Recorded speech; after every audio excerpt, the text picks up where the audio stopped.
versículo 11 até o 14.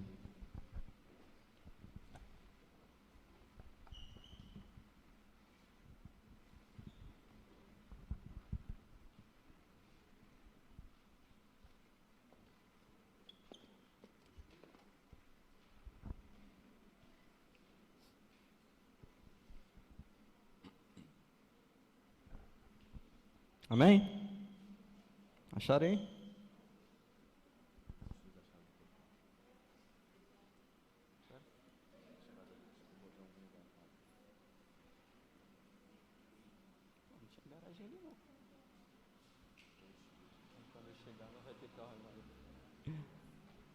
Amém?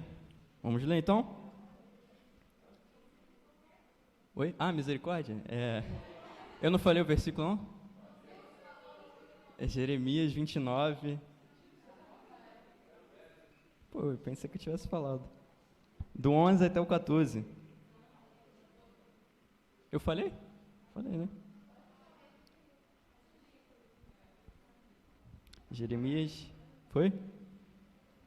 Eu é que sei que pensamentos têm a vosso respeito, diz o Senhor. Pensamentos de paz e não de mal, para vos dar o fim a que desejais. Então me invocareis. Fala assim comigo, invocareis. Passareis a orar, e eu vos ouvirei. Buscar-me-eis, fala, buscar-me-eis. E me achareis, fala, achareis. Quando me buscardes de todo o vosso coração, fala, de todo o vosso coração. Senhor, louvado e engrandecido seja o teu nome, Pai.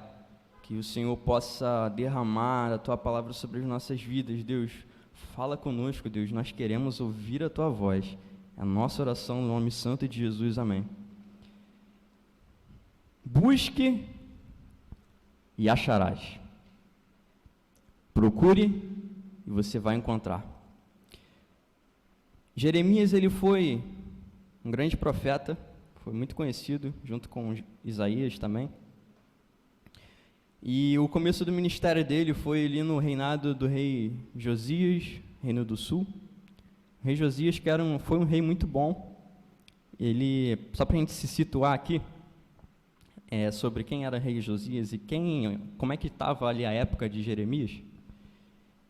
A gente teve o rei Ezequias, que foi um cara assim diferenciado. Depois de Davi, talvez ele deve ter sido um dos melhores. Ezequias, não sei se você conhece a história dele, é aquele que ele ia morrer, aí ele orou para Deus, e aí Deus deu umas 15 anos de idade para ele. Se eu não me engano, são 15 anos. E aí o filho de Ezequias foi totalmente oposto a ele. Ezequias é um cara muito bom. Ele foi o único, abaixa só um pouquinho. Durante todos os reis, quando a gente tem um iniciozinho ali, a palavra de Deus ela começa a explicar sobre o novo rei, e a grande maioria deles falava assim, olha, ele foi mal perante Deus, desagradou os olhos de Deus, continuou adorando nos altos. Os altos, no caso, eles colocavam ídolos nas partes dos altos, nos altos das montanhas, porque eles acreditavam que os deuses com D minúsculo, só iriam agir ali nos altos. Enfim, a gente tem Ezequias, que foi um cara muito bom, o filho dele foi Manassés, que foi um cara horrível, muito ruim mesmo. Só que o interessante é que o Manassés foi um cara muito ruim, e mesmo assim, ele alcançou a redenção de Deus. Deus perdoou os pecados dele. Ele se rendeu ali e verdadeiramente se arrependeu. O nome do filho de Manassés foi Amon, que também foi um cara que desagradou a Deus, como a gente já estava acostumado. E aí, o filho de Amon foi Josias, que foi um cara top. Josias foi um cara muito bom. E é nesse reinado aí de Josias que a gente vai ter essa passagem aqui. Na verdade, a gente teve mais quatro reis enquanto Jeremias estava sendo profeta, mas vamos se situar nesse iniciozinho. E aí, o chamado de Jeremias é um chamado até muito conhecido. Abre sua Bíblia lá no capítulo 1. Vamos ler rapidinho. Com certeza você já deve ter ouvido, escutado, na verdade, essa esses versículos, diz assim, ó, capítulo 1, versículo 5, antes que eu te formasse no ventre materno, eu te conheci, e antes que saísses da madre, ou seja, da sua mãe, eu te consagrei, e te constituí profeta às nações. Aí talvez esse próximo versículo você com certeza já escutou. Então lhe disse eu, Senhor Deus. Quantas vezes a gente fala isso, né? Senhor Deus, eis que eu não sei falar, porque não passo de uma criança. Versículo 7. Mas o Senhor me disse, não digas não passo de uma criança, porque a todos a quem eu te enviar irás, e tudo quanto eu te mandar falar, falarás. E esse é o chamado de Jeremias, foi chamado muito novo, a ponto dele falar, olha, eu não consigo, eu sou criança, mas é Deus quem capacita. E aí, mesmo tendo sido chamado muito novo, foi um cara extremamente usado por Deus, muito usado por Deus.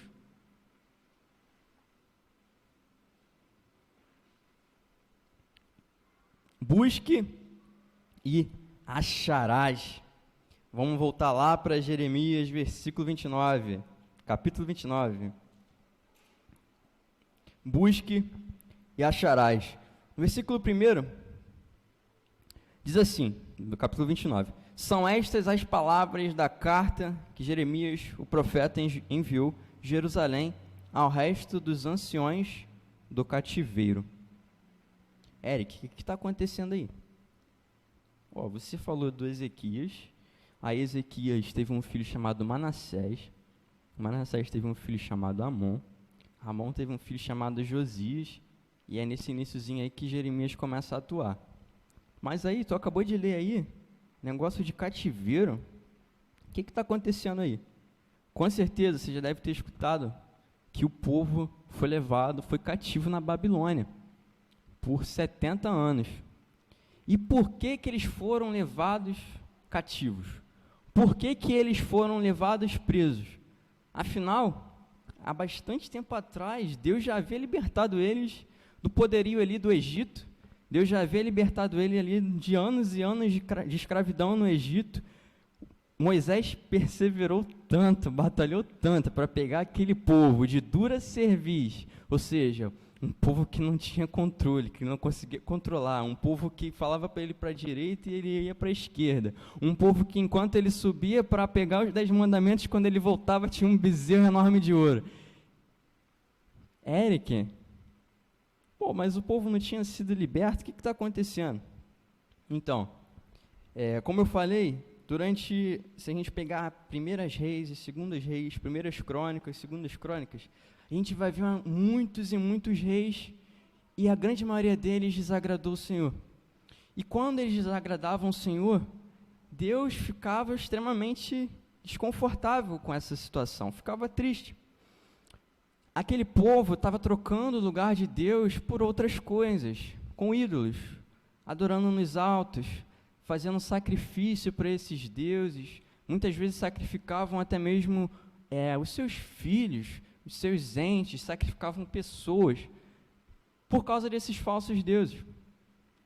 E aí, o povo estava caminhando para um abismo, a própria palavra diz que um abismo chama outro abismo, e eles estavam caminhando para uma morte eterna, porque ainda que Jesus Cristo viesse para redimir-nos dos nossos pecados, aquele povo devia ouvir a palavra naquele período. E aí, o povo estava caminhando para um abismo, até que Deus, em sua infinita soberania, em sua infinita sabedoria, Ele decide intervir de que maneira? Pegando o povo da Babilônia e fazendo com que eles pegassem o povo de Judá, ali da tribo do sul, e levassem cativo. O povo estava cativo por causa da desobediência. Não é porque a Babilônia, mesmo que fosse muito grande, tivesse forças para derrotar aquele povo. Não. O povo estava cativo e foi levado cativo por causa da sua desobediência. Porque Deus falava uma coisa e eles faziam outra. Porque Deus enviava os profetas, mas eles não escutavam os profetas. Porque eles sabiam que não deveriam adorar outros deuses e ainda assim adoravam. O povo foi levado cativo por causa da sua desobediência. Em Reis e em Crônicas vemos o povo idolatrando constantemente em outros deuses. Se a gente pegar e voltar mais um pouquinho, Jeremias capítulo 25, a gente lê do 4 ao 5, diz assim, ó: também começando de madrugada vos enviou o Senhor todos os seus servos, os profetas. Olha só o que está acontecendo. Deus enviou os servos e os profetas, mas vós não os escutastes, nem inclinastes os ouvidos para ouvir. Quando diziam, convertei-vos agora, cada um do seu mau caminho, da maldade das suas ações, e habitai na terra que o Senhor vos deu e a vossos pais, desde os tempos antigos e para sempre. Deus, ele enviava profetas, Deus, ele enviava pessoas, Deus, ele se mostrava presente ao povo, mas mesmo assim, o povo estava em desobediência e continuava seguindo o mesmo caminho. Um caminho de morte eterna, um caminho em que, do jeito que estavam indo para o fundo do poço. E Deus, em sua infinita soberania, em sua infinita sabedoria, vê que a única solução é pegar aquele povo e levar cativo novamente, como tinha sido no Egito. Versículo 4 diz, assim diz o Senhor, capítulo 29, Deus dos exércitos, o Deus de Israel, a todos os exilados que eu deportei de Jerusalém para a Babilônia. A Babilônia não tinha poder sobre o povo de Deus, nenhum exército tinha poder sobre o povo de Deus. Eles foram levados cativos pela sua desobediência e por desagradar o coração de Deus. Deus permitiu que aquele povo fosse levado cativo.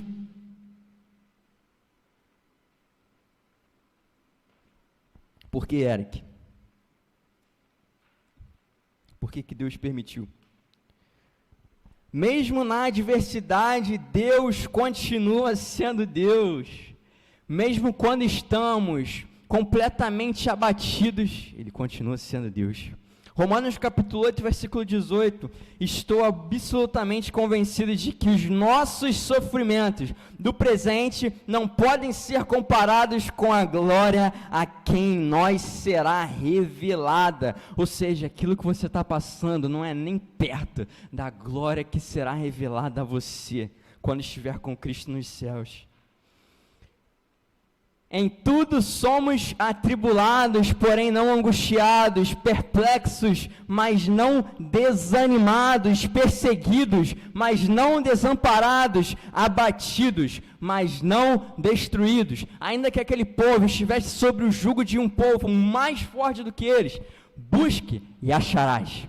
Busque a Deus e você acharás. Versículo 11, eu é que sei que pensamentos têm a vosso respeito, diz o Senhor, pensamentos de paz e não de mal, para vos dar o fim que desejais. Então me invocareis, passareis a orar a mim, e eu vos ouvirei. Ainda que estejamos, irmãos, no mais profundo abismo, ainda que estejamos completamente destruídos, abatidos, sem ter uma luz no fim do túnel, ainda que a gente esteja completamente no chão, abatido, sem forças para levantar, sem forças para seguir em frente, Deus continua sendo Deus, e Ele age nas nossas adversidades. Busque e acharás. Deus tem pensamentos de paz para as nossas vidas, não importa o problema que você esteja passando, não importa se você acha que não tenha mais solução, não importa que os médicos falaram que é seu problema, que a sua doença não tem mais cura, Deus tem o poder para operar milagres na sua vida. Ele é o Deus do ontem, do hoje, do amanhã, Ele é o Deus que dá o não, Ele é o Deus que dá o sim, Ele é o Deus que cura.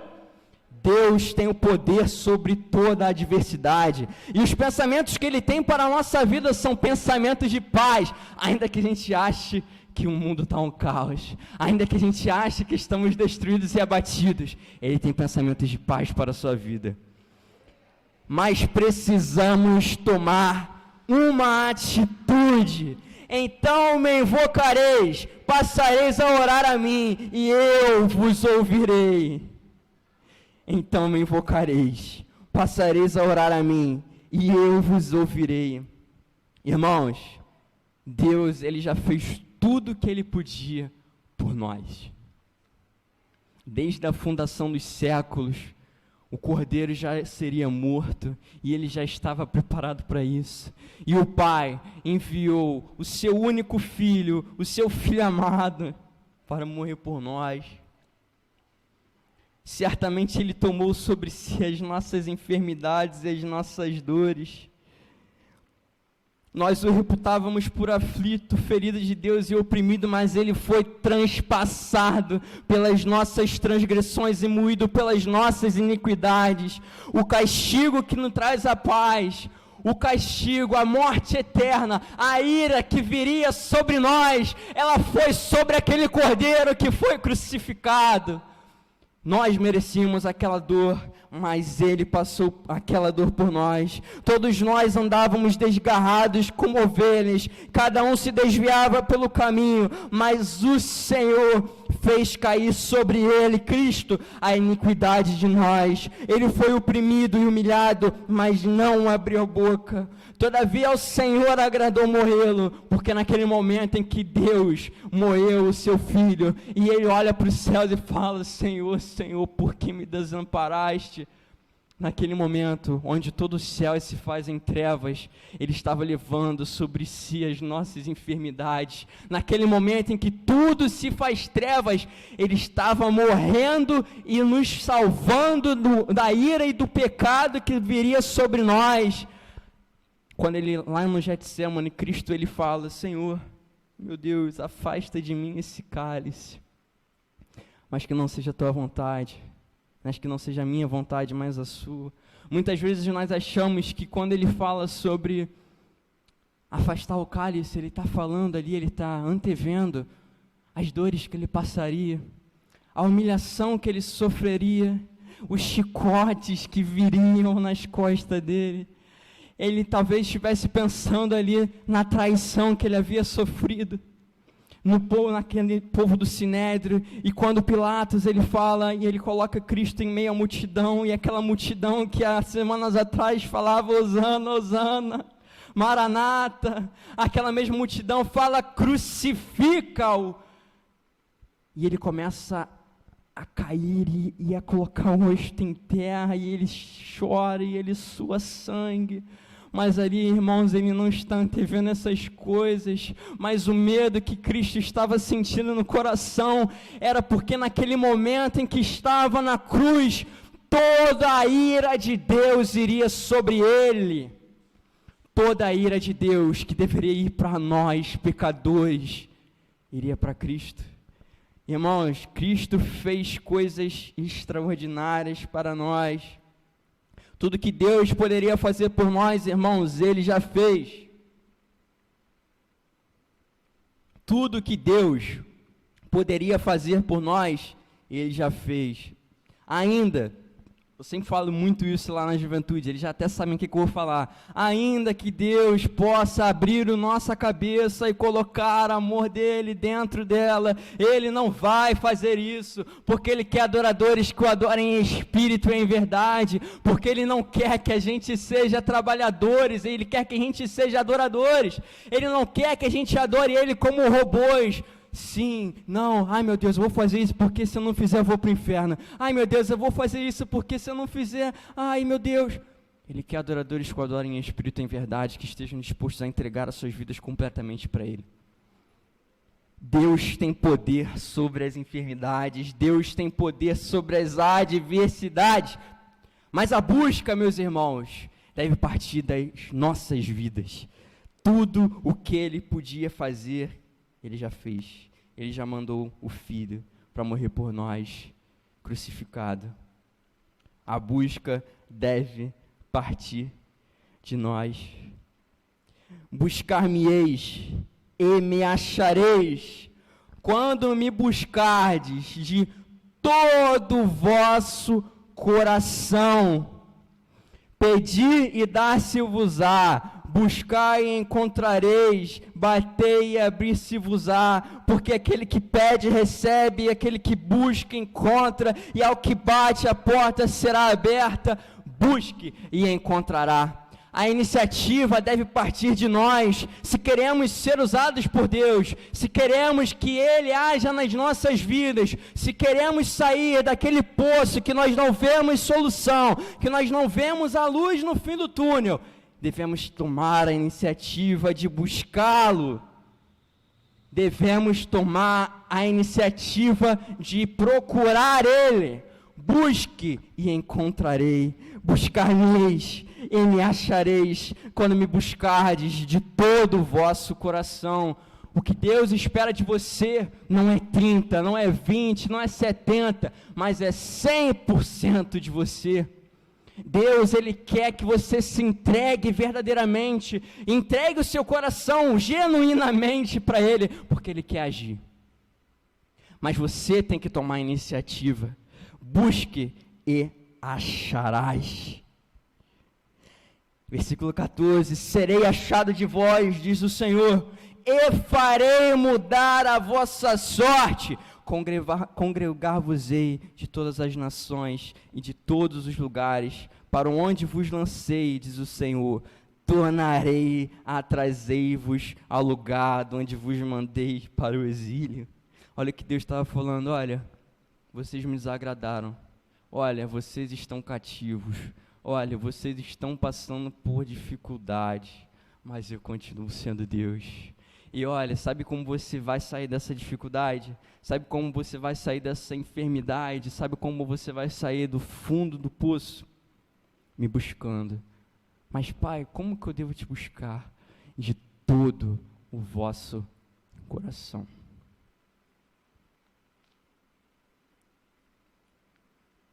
Buscar-me-eis e me achareis, quando me buscardes de todo o vosso coração.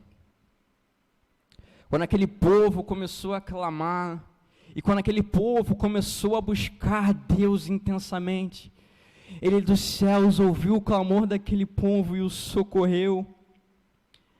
E Deus, Ele quer te socorrer, meu irmão, mas você deve tomar a iniciativa. Tudo que Deus podia fazer pela sua, pela minha vida, pelas nossas vidas, Ele já fez. Feche seus olhos. Tudo o que Deus poderia fazer pela sua vida, pela minha vida, pelas nossas vidas, Ele já fez. Buscar-me-eis e me achareis, quando me buscardes de todo o vosso coração. Cristo, Ele quer adoradores que o adorem em espírito e em verdade. Cristo quer que você verdadeiramente o procure de todo o seu coração, de maneira que não viva mais você, mas que Cristo possa habitar na sua vida.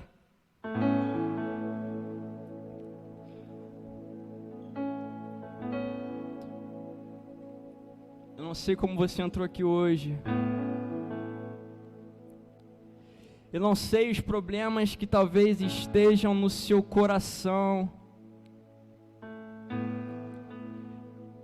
Eu não sei se você está em frente a uma pedra que você não consegue vencer sozinho.